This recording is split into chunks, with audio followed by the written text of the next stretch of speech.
చేశామో ఎట్లా చేశామో అసలు రుణమాఫీని గురించి పట్టించుకోనటువంటిది ఏ రాష్ట్రంలో కూడా ఆ పథకాన్ని అమలు చేయనటువంటి మోడీ గారు మాట్లాడటమే ఆశ్చర్యం.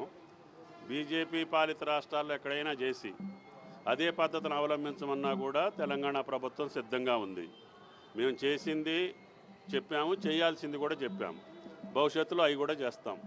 గత 5 సంవత్సరాల్లో పంట రుణం తీసుకున్నటువంటి ప్రతి రైతు యొక్క రుణమాఫీ చేసే బాధ్యత కాంగ్రెస్ ప్రభుత్వాన్ని, తెలంగాణ ప్రభుత్వాన్ని. ఇప్పుడు వరకు 2 లక్షల వరకు ఉన్నటువంటి రైతులకు చేశాము, 2 లక్షల పైన ఉన్నటువంటి రైతులకు కూడా చేస్తామని చెప్పాము. దానికి షెడ్యూల్ ప్రకటిస్తాం. Thank you. మీది ఒక మాట, మాది ఒక మాట, అందరిది ఒకటే మాట. బీజేపీ సంబంధించిన వాళ్ళు ఎందుకు రుణమాఫీ అయినా కూడా ఎందుకు కాలేదని ఎందుకు ప్రచారం చేస్తా ఉన్నారు? దాని ఉద్దేశం ఏమిటి? ఇక్కడ అధికారం రావాలని ఆశించుంటారు, మళ్ళీ రావాలని కోరుకొని ఉంటారు.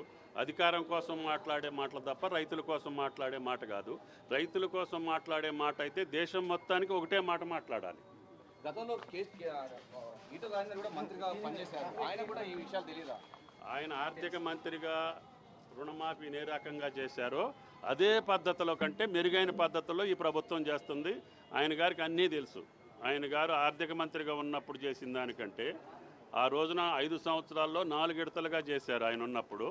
ఇప్పుడు మొదటి పంట కాలంలోనే, అధికారం వచ్చిన మొదటి సంవత్సరంలోనే అస్తవ్యస్తంగా ఉన్నటువంటి ఆర్థిక వ్యవస్థని సరిచేసుకుంటూ ఈ రోజున 25,000 కోట్లు, రైతు బంధుకి 7,650 కోట్లు, రుణమాఫీకి 18,000 కోట్లు మొదటి పంట కాలంలో చేసినటువంటి ఏకైక ప్రభుత్వం భారతదేశంలో తెలంగాణ ప్రభుత్వం, రేవంత్ రెడ్డి గారి ప్రభుత్వం.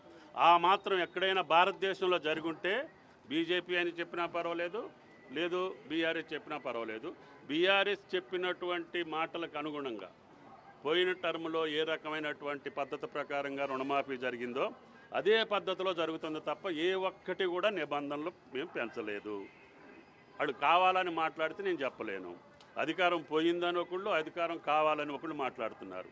మేము రైతుల కోసం చేస్తున్నాం. అది మీరు ఆలోచించి అర్థం చేసుకొని ప్రకటిస్తే మంచిది, ప్రసారం చేస్తే ఇంకా మంచిది. రైతులు సంతృప్తిగా ఉన్నారు, చేస్తారనే నమ్మకంతో ఉన్నారు. గత 10 సంవత్సరాల్లో ఆస్వాదించినటువంటి రైతులు, రుణమాఫీని అనుభవించినటువంటి రైతులు ఈరోజు 10 నెలల్లోనే వాళ్ళ కళ్ళల్లో వెలుగులు చూసి వీళ్ళు నొప్పులు కక్కుతూ ఉంటే నేనేం చేస్తా? రైతులు ఎక్కడైనా వచ్చి మాకు చెయ్యరు అనేటటువంటి భావన ఉంటే మమ్మల్ని ఊరుకుంటారా?